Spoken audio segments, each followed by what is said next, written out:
Hey, this is Magical1, and this is a magical playthrough of Lands of Lore, the Throne of Chaos.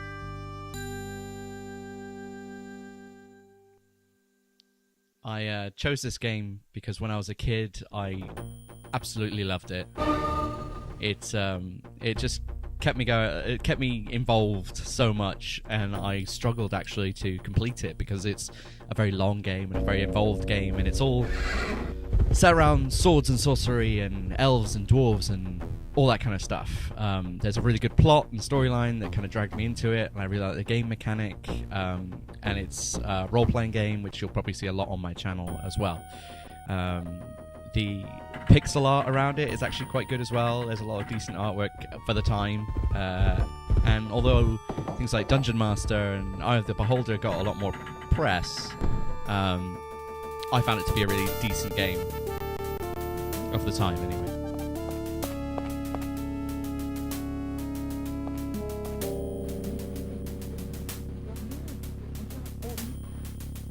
My liege, it is as we feared.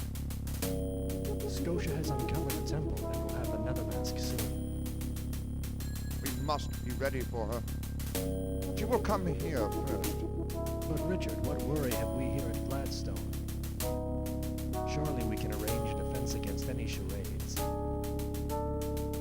The mask is not a toy. Time has come. And I have no choice. I must destroy her now. The original of it was released in 1993, but then it was re-released in 1994, and then subsequently another time after that, where the voice of King Richard was actually voiced by Patrick Stewart, also known as Jean-Luc Picard on Star Trek Enterprise, and The Next Generation, piloting the Enterprise. But yeah, I love the story anyway. I'm playing the older version of it just for so long. I want it now. Nostalgia's sake. Your Unholiness.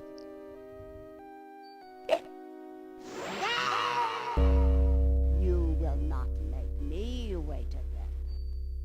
The voice has changed quite a lot from one version to another as well. Ah, it's a pretty little package. At last, Richard and his puny forces have met their match.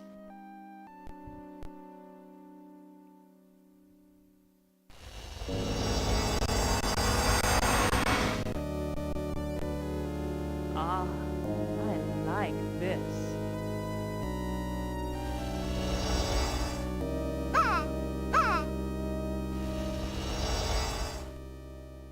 Yes, this will serve me well.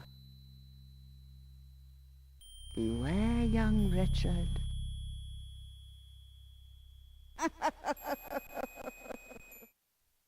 So the dangerous old witch crone has a shape changer.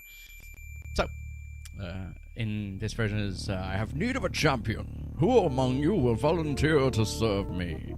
You got a choice of 4 characters, and they've various stats of magic, protection, and might.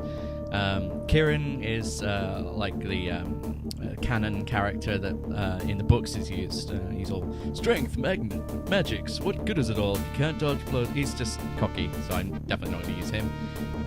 He's the wizard. Do my looks frighten you?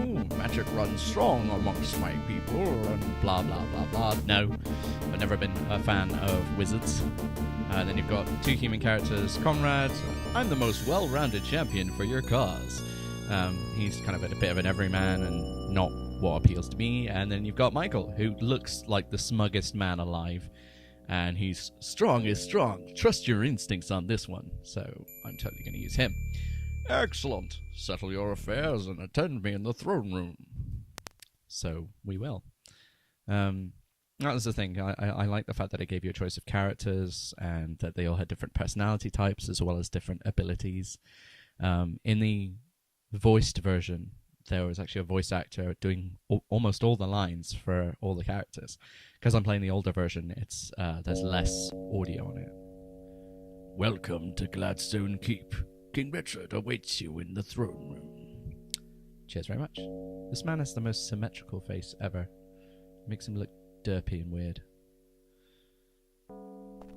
Right, so this is your interface. You've got the main first-person part here. You've got coins, your characters, attacking and magic, mana and health. You've got your inventory, which gets very full, and then you've got your ability to control where you move, saving and sleeping. Now it's done on grid-based combat. You've got your character sheet, if you like, if you play Dungeons & Dragons, but just the stats of your character. But you're essentially moving square by square, so you turn and you can move forward squares and back squares. Oh, charming. Yes, I was just looking around. Give me a break. But you can then interact with the environment. And it's quite a lot of things that you can click on. Not that one.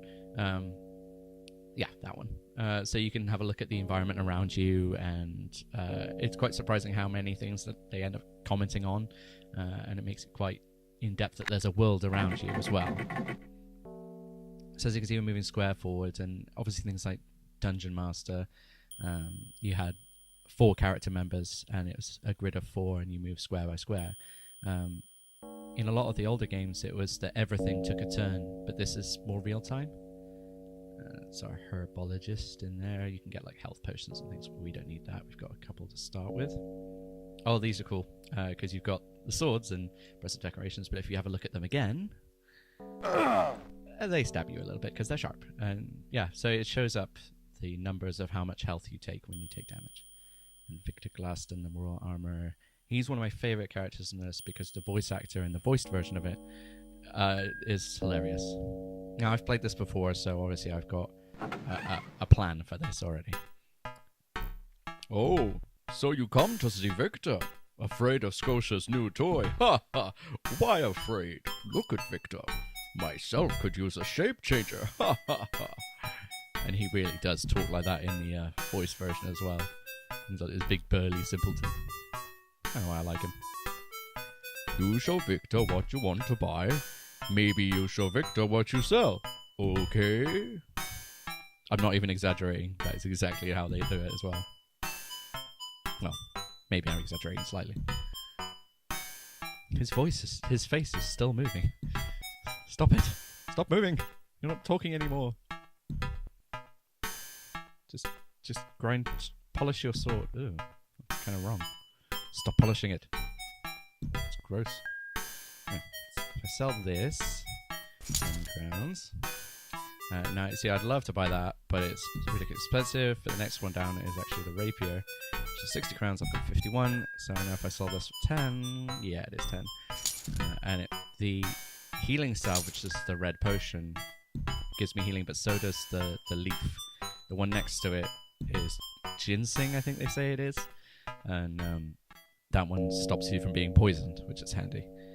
But as we've got one healing, one poison, having the rapier to do extra damage, I find gives you an extra little head start at the beginning.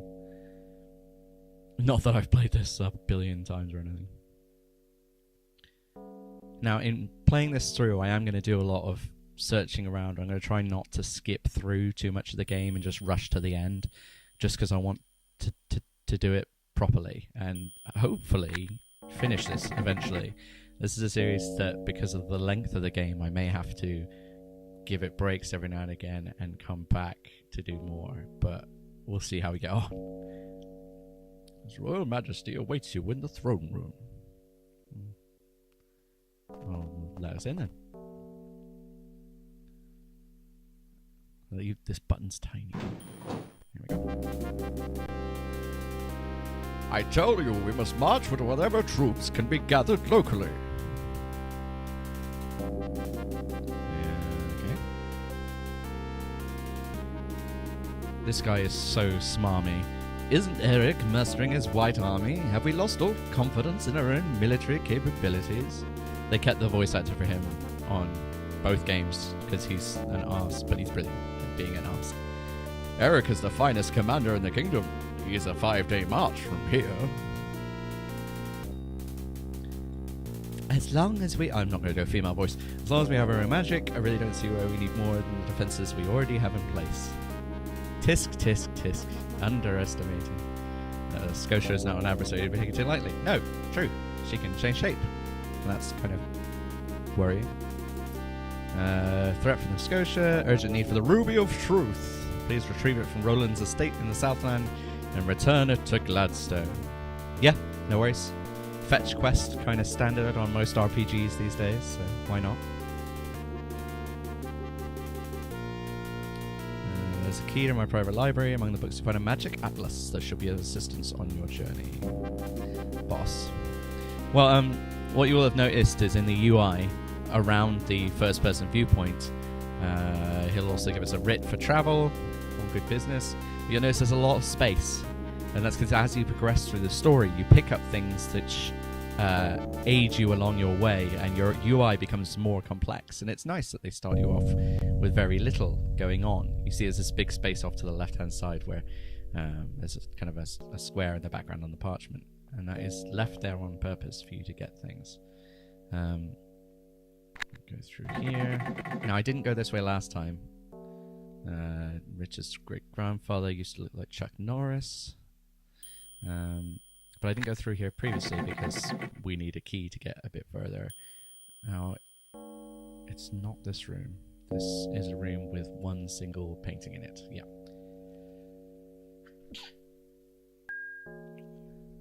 Put the key in to the library. So we wouldn't have been able to go in here before. Now, these only just say the history of Gladstone. In the full version with Patrick Stewart's voice, he actually reads out bits of the history, which is kind of cool. And this is what we need. A magic atlas. So now that that's in the top right-hand corner of the screen, as we move around a bit and then click on it, it gives us a little map of where we are.